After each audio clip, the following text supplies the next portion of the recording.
नमस्कार. आज आपण भारतीय संविधानातील एका अशा आर्टिकलवर बोलणार आहोत जे थेट आपल्या आयुष्याशी जोडलेलं आहे, खास करून सरकारी नोकरीच्या संधींशी. चला तर मग आर्टिकल 16च्या आत डोकावून पाहूया आणि बघूया की हे संधीची समान दारं कशी उघडतं.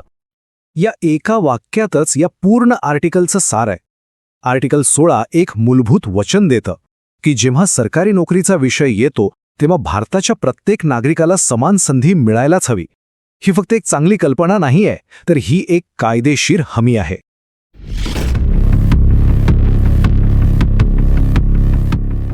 तर सगळ्यात आधी आपण संधीची समानता म्हणजे नेमकं काय हे समजून घेऊया, कारण ही गोष्ट सार्वजनिक सेवेत कोणाचीही मक्तेदारी चालणार नाही याची गॅरंटी देते. हे वाक्य बघा, सरकारी नोकरी ही कुणाची मक्तेदारी नाही. याचा अगदी सरळ अर्थ आहे की सरकारी पदं ही काही कुणा एका व्यक्तीची, कुटुंबाची किंवा गटाची खासगी मालमत्ता नाहीये. ती सर्वांसाठी खुली आहेत. जो कोणी पात्र आहे त्याला ती मिळवण्याचा पूर्ण अधिकार आहे. आता पुढे जाऊया. समान संधी द्यायची असेल तर काही गोष्टींवर बंदी घालणं हे गरजेचं आहे, नाही का? आर्टिकल 16 हेच स्पष्ट करतं की सरकार काही विशिष्ट कारणांवरून नागरिकांमध्ये भेदभाव करू शकत नाही. आणि ही आहेत ती 5 कारणं: धर्म, जात, वंश, लिंग आणि जन्मस्थळ. म्हणजे सरकार नोकरी देताना फक्त या कारणांवरून कोणालाही अपात्र ठरवू शकत नाही. आणि समजा असं झालं तर ते थेट आर्टिकल 16चं उल्लंघन मानलं जाईल आणि त्याला कोर्टात आव्हान देता येतं. आता इथेच एक खूप महत्त्वाचा आणि नेहमी चर्चेत असणारा विषय येतो, तो म्हणजे आरक्षण.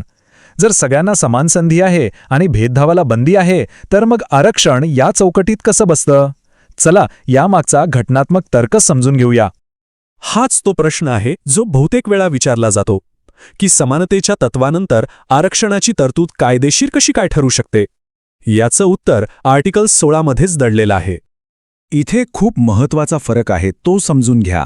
आर्टिकल 16 हे सगळ्याच प्रकारच्या भेदभावाला नाही, तर अन्याय्य भेदभावाला प्रतिबंधित करतं. याच लॉजिकनुसार आरक्षणाकडे एक भेदभाव म्हणून नाही, तर ज्या गटांना ऐतिहासिकदृष्ट्या समान संधी मिळाली नाही त्यांना इतरांच्या बरोबरीने आणण्यासाठी केलेली मदत म्हणून पाहिलं जातं. आरक्षणासाठी एक स्पष्ट अटही आहे.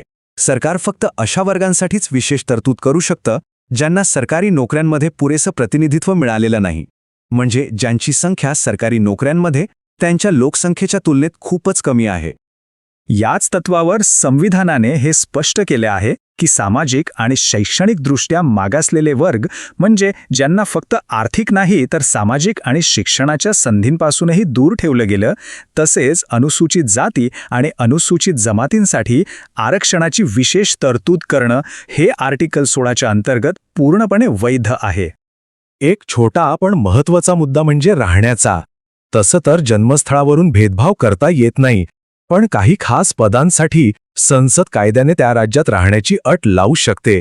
पण हे लक्षात ठेवायला हवं की हा एक अपवाद आहे, नियम नाही. बरं, हे सगळं तर झालं, पण आजच्या जगात या आर्टिकलचं काय महत्त्व आहे? हे फक्त पुस्तकात लिहिलेलं एक कलम नाहीये. त्याचा थेट परिणाम आपल्या रोजच्या आयुष्यावर आणि देशाच्या प्रशासकीय कामांवर होतो. आपण ज्या स्पर्धा परीक्षा देतो, म्हणजे UPSC किंवा MPSC, सरकारी नोकर भरतीच्या प्रक्रिया, नोकरीतलं आरक्षण आणि प्रमोशनचे नियम, या सगळ्याचा पाया आर्टिकल 16 आहे. याच्याच अर्थावरून अनेक मोठे न्यायालयीन खटले लढले गेले आहेत. चला तर मग पटकन बघूया की या विश्लेषणाचा सारांश काय आहे. आर्टिकल 16 हे 3 मुख्य स्तंभांवर उभा आहे. यातला पहिला आणि सगळ्यात महत्त्वाचा स्तंभ म्हणजे सर्व नागरिकांसाठी सरकारी नोकऱ्यांमध्ये समान संधी. दुसरा स्तंभ या समानतेला आणखी मजबूत करतो, तो म्हणजे धर्म, जात, वंश, लिंग किंवा जन्मस्थळ यांसारख्या कारणांवरून होणाऱ्या अन्यायी भेदभावाला स्पष्टपणे बंदी घालणं. आणि तिसरा, तितकाच महत्त्वाचा स्तंभ, जो खऱ्या अर्थाने समानता आणण्यासाठी गरजेचा आहे, तो म्हणजे ज्या मागासवर्गांना सरकारी सेवेत पुरेसे प्रतिनिधित्व मिळालेलं नाही त्यांच्यासाठी विशेष तरतूद करण्याची सरकारला परवानगी देणं. हे 3 स्तंभ मिळून आर्टिकल 16 पूर्ण होतं. आणि शेवटी एक प्रश्न जो आपल्याला विचार करायला भाग पाडतो, खरी समानता म्हणजे काय? प्रत्येकाला सारखं वागवणं की प्रत्येकाला समान संधी मिळवून देण्यासाठी मदत करणं? आर्टिकल 16 आपल्याला दुसऱ्या पर्यायाचा विचार करायला लावतं. ह्याच विचारासोबत आजचं विश्लेषण इथेच संपूया.